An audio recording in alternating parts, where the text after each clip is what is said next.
it was just like shocking, I think, because, you know, in Canada, it's like we're a little bit more like reserved, but in Italy, it was just like, they just tell you. They'll just tell you like exactly what you need to do, or like, that I just felt like it was culture shock, but it wasn't surprising culture shock. And I feel like you kind of just had to like, you know, harden up, or else like you're just gonna like, you're gonna break down basically. So you kind of had to like develop that. A little bit of thick skin. Yeah, a little bit of thick skin, because, you know, you're coming to their country not knowing the language. I stupidly didn't even study very much Italian before I went. I didn't know Italian before I went either. So, and I felt like I should have. And I did see like, you know, my friends like trying to speak to Italian people in Italian, and I was just like, oh, that's amazing, like, you know, and they just appreciated that, you know what I mean? I seen the way that they appreciated us, like people trying, but for me, I just felt like, oh my God, it's too late. Even saying like just ciao when you went into the store, and saying grazie and saying hello and thank you goes a long way, I found, for them. And I found like they're just such like very open and very, this is how I feel and I'm gonna tell you whether you like it or not. And with it though, it's not necessarily bad. And like for them, we might, because we're like being more Canadian, we're more used to being more polite and like quiet, I guess, and more timid. I feel like, that's what I sensed too. So like even if something for us that they would be like, just normally be like, oh, don't do that. Like, like we might take it like, oh my gosh, we just really offended them. And I loved like the hand gestures, and I loved like, they were just like, you know, they were just like even Laura, she was like, so just like, I don't know what it is. I don't know if it's like, I don't want to say like touchy-feely, but like it was very like, you know, it was very warm, and just like, there was, you know, if you see somebody, you give them like the kiss on the cheek, and I think that was really cute, because I was like, in Canada, it's like, oh, it's like, you know, this is my space, and like, you know. Yeah, I definitely noticed. But there it was like a little bit more. Yeah, in Europe, they're a lot more expressive with like open, and with even just like physical intimacy and stuff. Like people would hug and kiss and like hold hands more in public, and for us we'd be like, oh my gosh, why are they doing that in public? But there it's normal, and honestly, I felt it was nice. Very nice. At least like I would sometimes like to just sit on the steps and people watch, and it was nice to see like couples just being happy and families being very open with each other and very expressive. And it's something I think that could definitely, if it were to come over to Canada a little bit more, I think would be a good thing. Yeah. That's what I love about like Canada though. It's just like this melting pot of like, I don't want to say melting pot, but there's just like so many different cultures that you could learn so many things here too, because, you know, we've just exposed to all these different cultures. Yeah, that's one thing I think I missed for sure being in Europe, is like having the diversity. I missed that, especially, and I noticed it definitely in Italy and in France. It was pretty good in Germany. Germany I felt was really good for having a lots of diversity, but I missed like, it was hard to find any different ethnic food in Italy and France. Like one of my comfort foods is butter chicken, and I love to make it at home. And I scoured the several grocery stores just to find some form of curry, and I couldn't find it for the life of me. And like getting sushi or anything like that, you couldn't find it. Even finding a burger in Italy was every now and then hard to find, depending on where you were. And like, so then at least I noticed going to Germany then and having so many different options, and like they're very open with also veganism and all that stuff as well.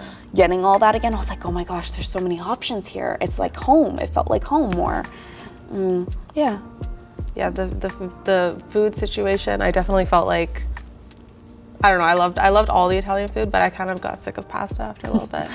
I could live off of pasta and pizza easily. So I know a lot of people though at the end of the program were like, I can't take this anymore. And I was like, just keep it coming.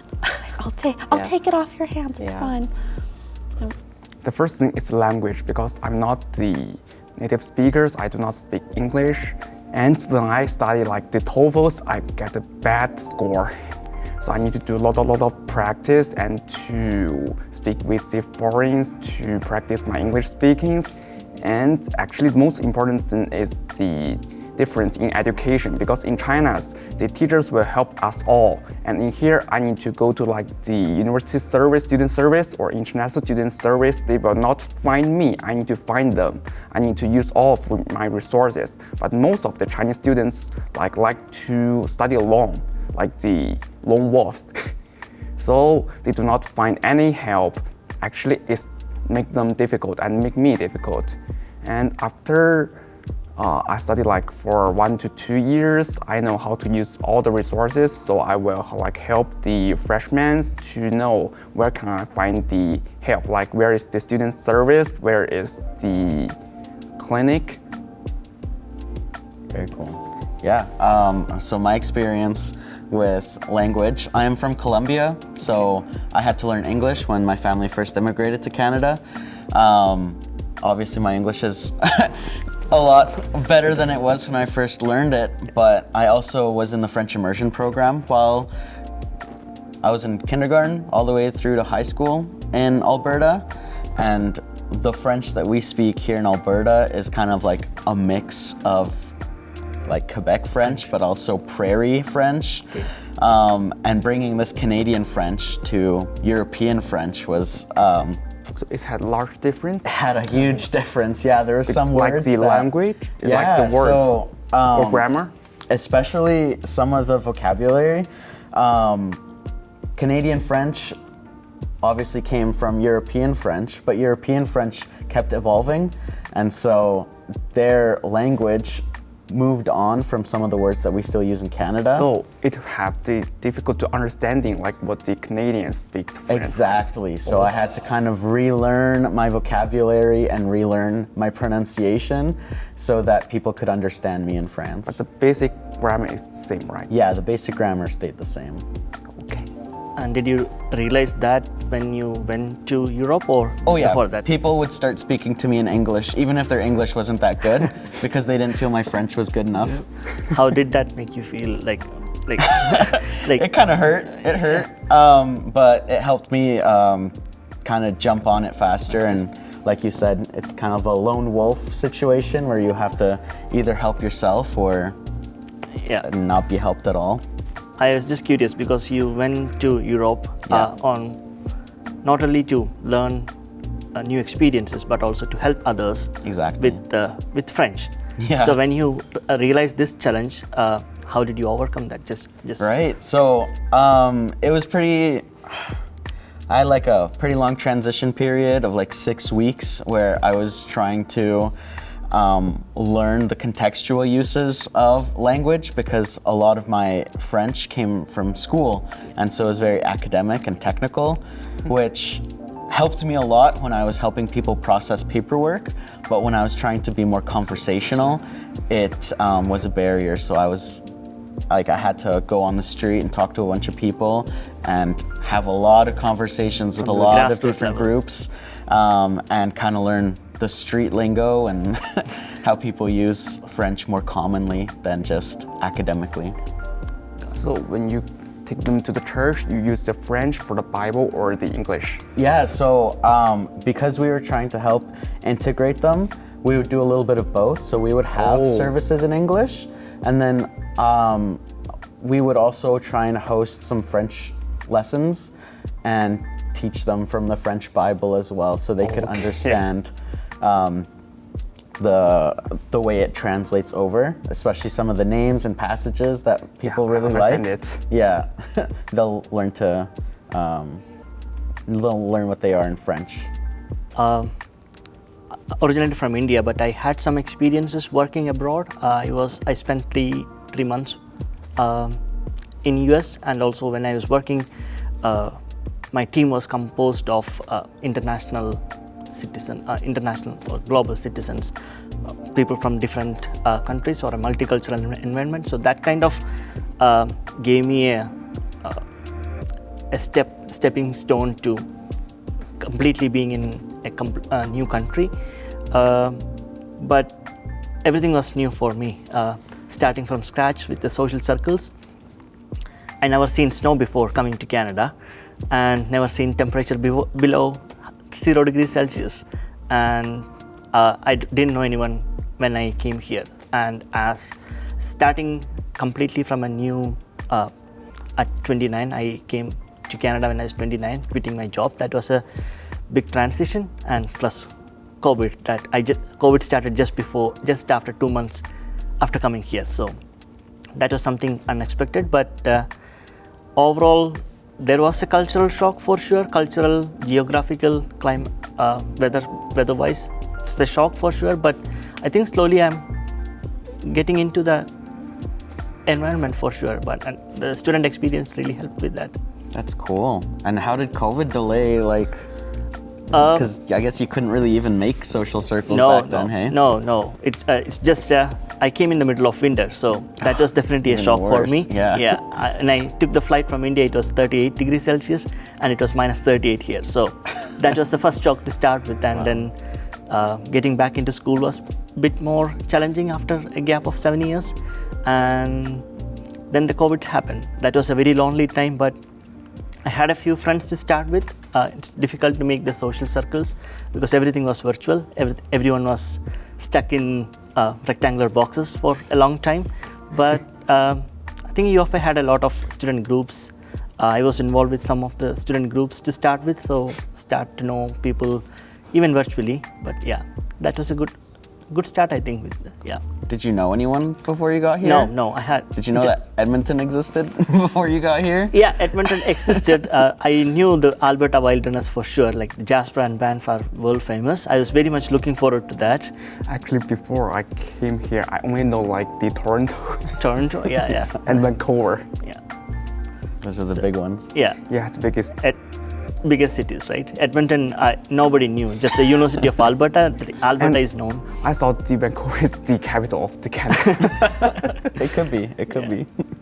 Toronto, like many people, at least from India, they think Toronto is the capital, but then it's Ottawa. So that's a big challenge to like. Yeah, it's the financial capital, maybe. I'm not sure. Yeah, but yeah. So, how was your experience coming from China? From China, I think because like in China we have like to give people different groups like have the tax. We like have some word called 老外. It's called foreigners. But when we came here and we also like when I talk to Chinese, we are called like you, called him, like the foreigners. But actually, we are the foreigners at here, right? So I think I'm an international student and I need to like study hard to get like my higher degree. And by the truth, I came here because we have difficult opportunities to find a job.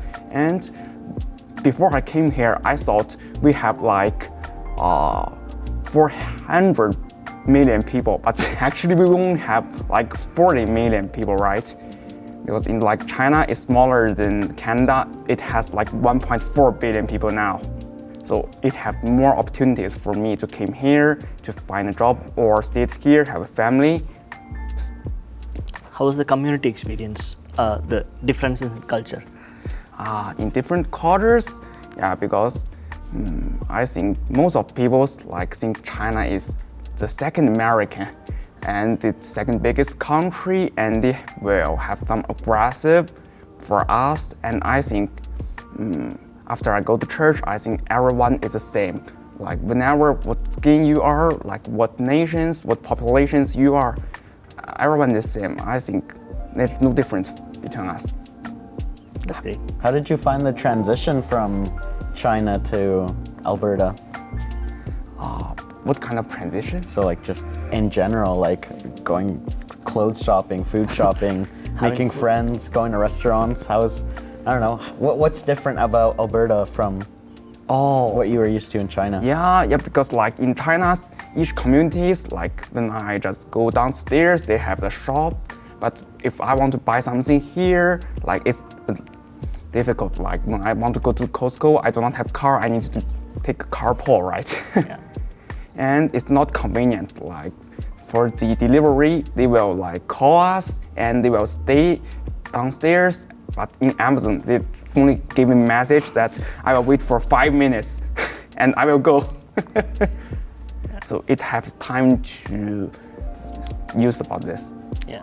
I agree with the transportation part. It's the accessibility and affordability of the transportation, public transit. Yeah. It's a big concern in North America. That's one of the biggest changes I faced from the eastern part of the world compared to the western part of the world.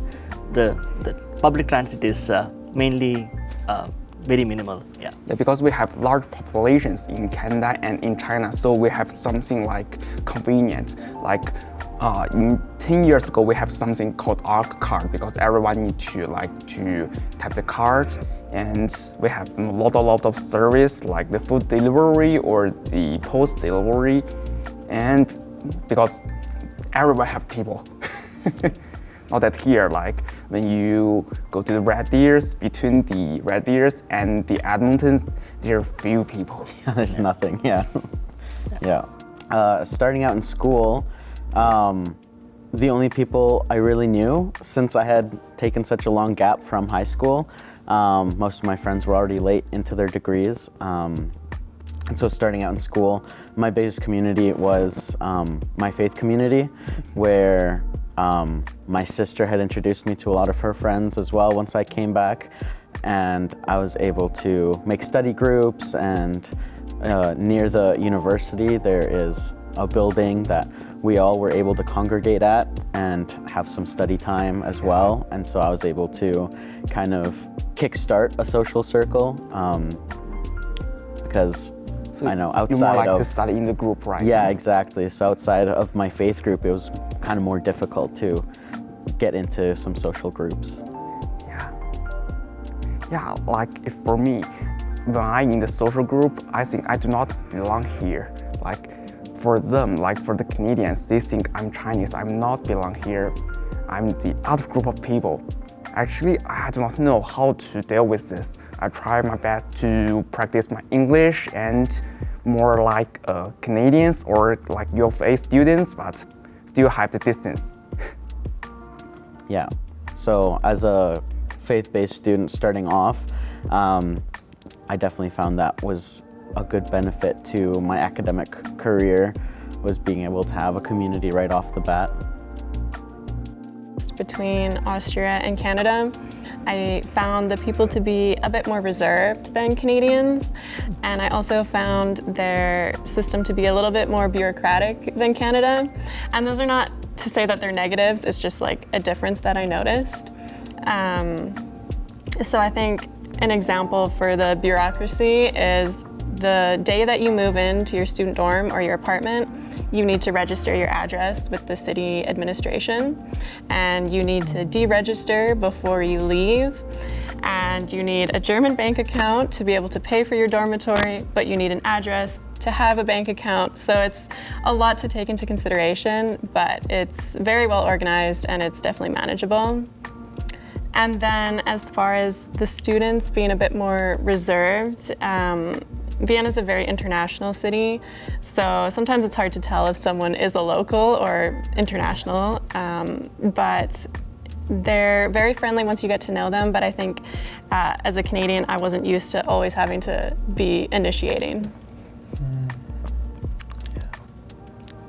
My experience in Japan was also interesting. My native is in India, and I found Japan and India having more culturally similar background, and a bit of difference from Canada and Japan.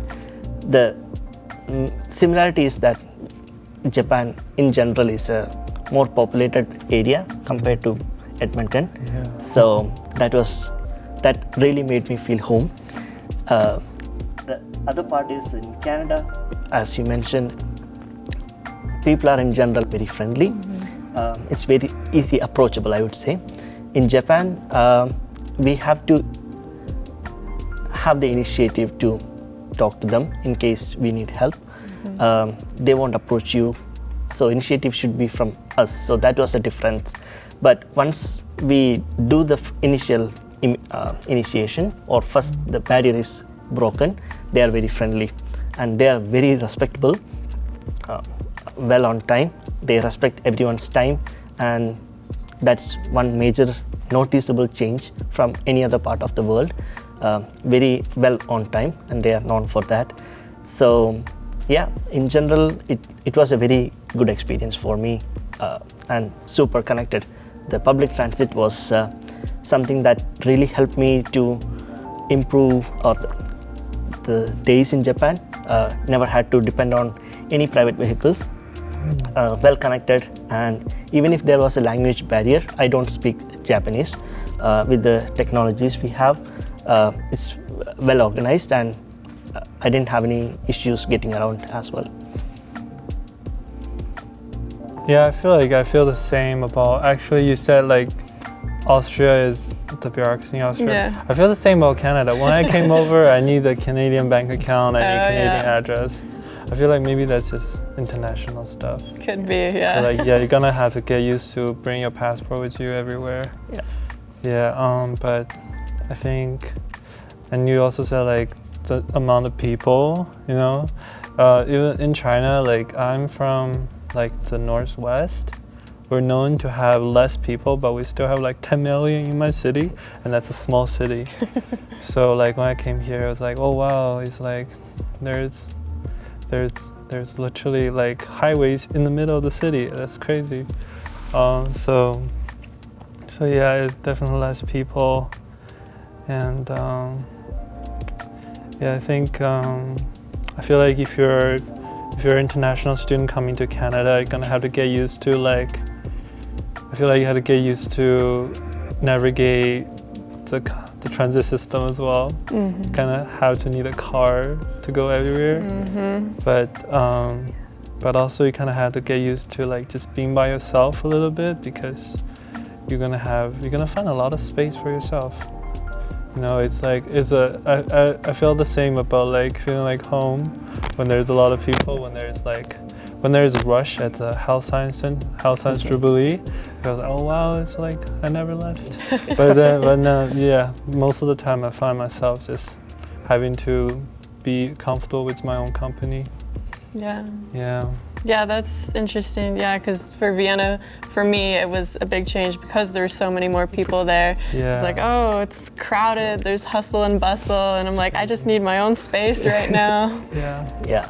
In Japan, especially in Tokyo, it's one of the crowded cities. Right. I was in Tokyo and Hiroshima, and when I was with international students from US, Canada, and UK, and a few from China as well. Yeah. And I think most of the eastern part of the students from eastern part of the world, we didn't really feel a lot of difference. Yeah. Like we just merged into or just mingled it with the crowd, I think. Mm-hmm. But there was a visible difference, at least the initial shock.